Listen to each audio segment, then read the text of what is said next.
Hello everyone, and welcome to this audio podcast. This will be the sort of final audio podcast, and as part of this particular audio podcast series or edition, this audio podcast, and as part of the syndicate. This audio podcast as part of the Bostic Syndicate. The Bostic Syndicate. This audio podcast is part of a Storm Saga analysis. This audio podcast is part of the Squallish series or edition, and this audio podcast is part of the Storm Robotics production. Through this audio podcast today, looking at a particular sort of surgical procedure, a particular surgical procedure, looking at uh, um, a surgical procedure in and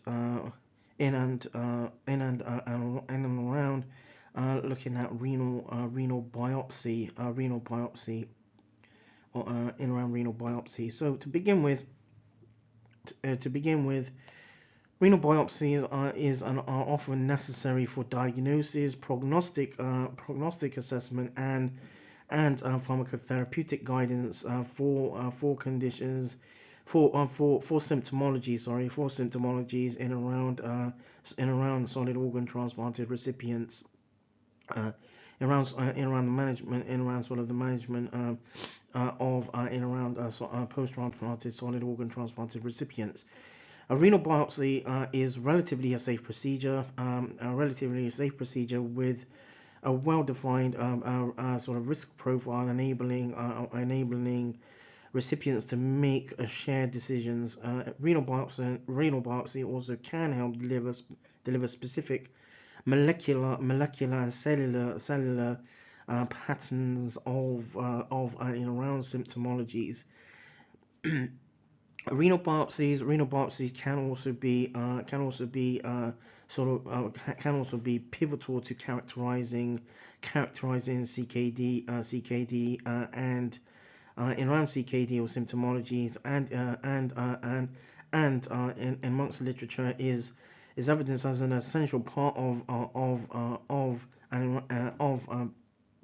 CKD, of in around CKD. Biopsies allow initiation of inappropriate treatments or pharmacotherapeutics with the view of slowing down or precluding CKD progression, and ultimately avoiding ESRD or ESKD. A renal biopsy also helps facilitate a sort of bedside to bench research that further defines mechanisms and pathogenesis of disease and potential avenue for new pharmacotherapeutics. In as part of sort of the main purposes or objectives of renal biopsy, so unexplained acute or rapidly progressive renal insufficiency, nephrotic syndrome, and significant non-nephrotic symptomologies, persistent glomerular hematuria, a systemic disease or conditions with renal pathogenesis involvement, and also in around allograft dysfunction. In as part of the procedure, the a renal biopsy should include at least 10. So where the surgical procedure looks to have sort of healthcare professionals excise at least 10 glomeruli, 10 sort of filtering components, that is 10 glomeruli, and the minimum sample size for diagnoses varies depending on underlying diagnoses. A biopsy sample needs to be processed, or should be processed under light and electron microscopy, as well as immunofluorescence. The standard procedure for renal biopsy also involves the use of real-time ultrasound to guide an automated spring-located biopsy device. Renal Additionally, computed tomography guided renal biopsy is an alternative radiological imaging tool. Renal biopsy is usually performed in a sort of supine or prone position. However, if the recipient has challenges in breathing, then the supine position is sort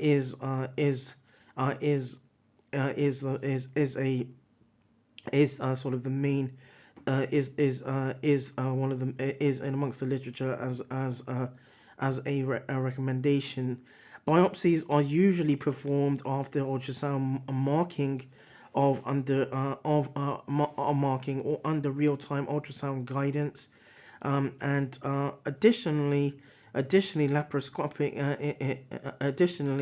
laparoscopic renal biopsy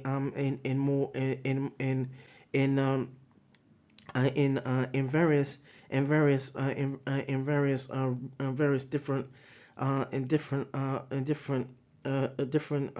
CKD practices have been utilized. Renal biopsy renal biopsy is done under direct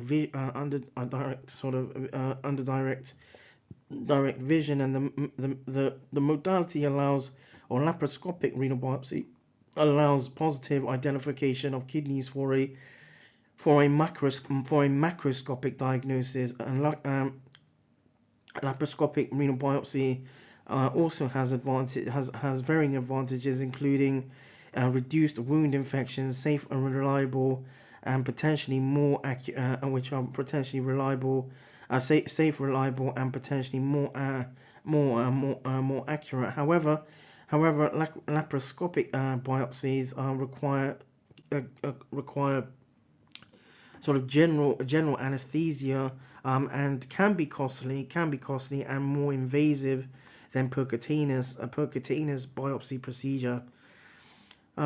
Another form of renal biopsy is what's referred to as in amongst the literature and amongst certain clinical and medical guidelines is transjugular renal biopsy.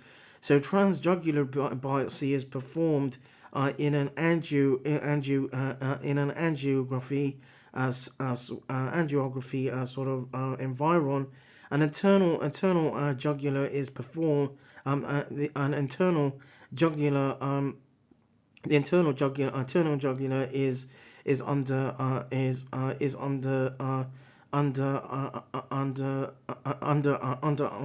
ultrasound guidance. The right side of the jugular is tends to be preferential. Biopsy needle cannulation is inserted into the renal vein, and tissue sample is obtained with the aid of spring-loaded apparatus, and it is a safe technique as cannulation passes into the vein, and away from major vessels, away from major vessels, and where this minimizes bleeding. in around some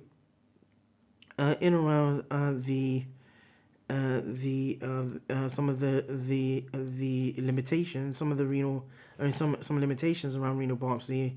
It provides only a cross-sectional snapshot image of renal pathophysiology. Based on the overall clinical picture, the clinician must then weigh up the relative advantages and potential toxicities of pharmacotherapeutics, and not just specific renal pathology.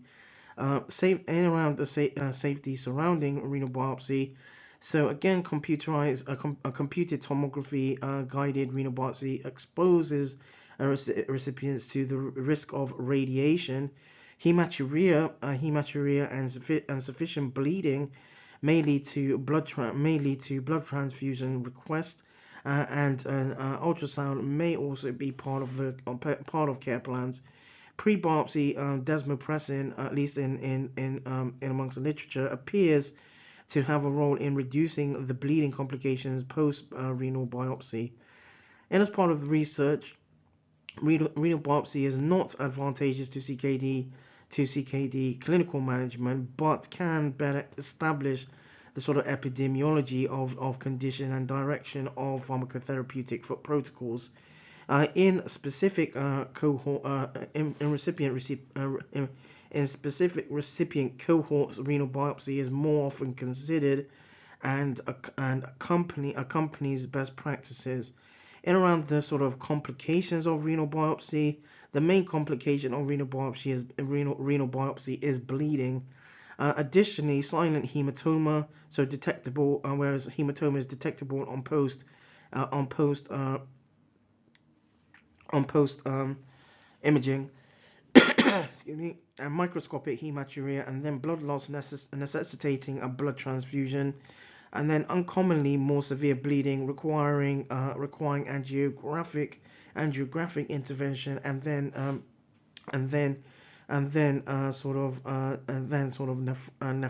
nephrectomy. In around looking at biopsy and biopsy or renal biopsy and pregnancy.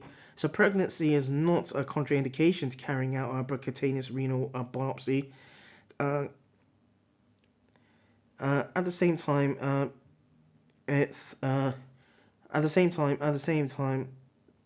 consideration should be given to defer the procedure until postpartum duration, unless it may change the management before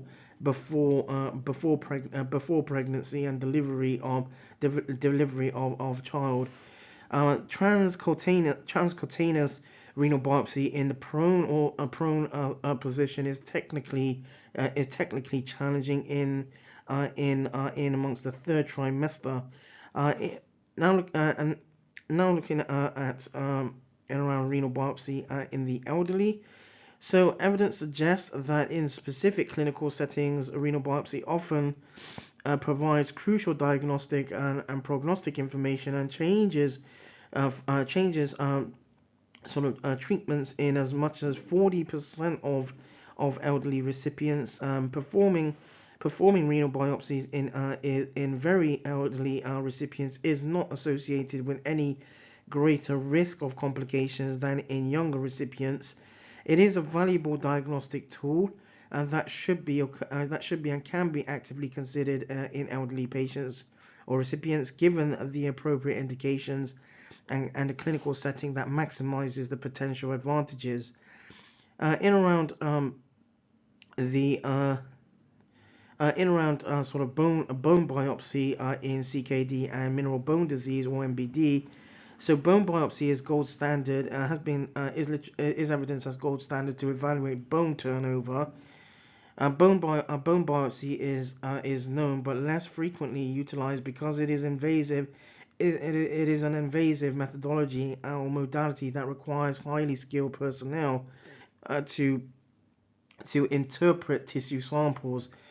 Also, repeating bone biopsies for monitoring evaluation. Excuse me. Also, repeating bone biopsies for monitoring evaluation of bone turnover is and can be impossible. The use of multiple bone biopsies as a gold standard for diagnosing and monitoring renal osteodystrophy is useful, but at the same time is and has been literatured as impractical. And finally, looking at renal biopsy and diagnosis.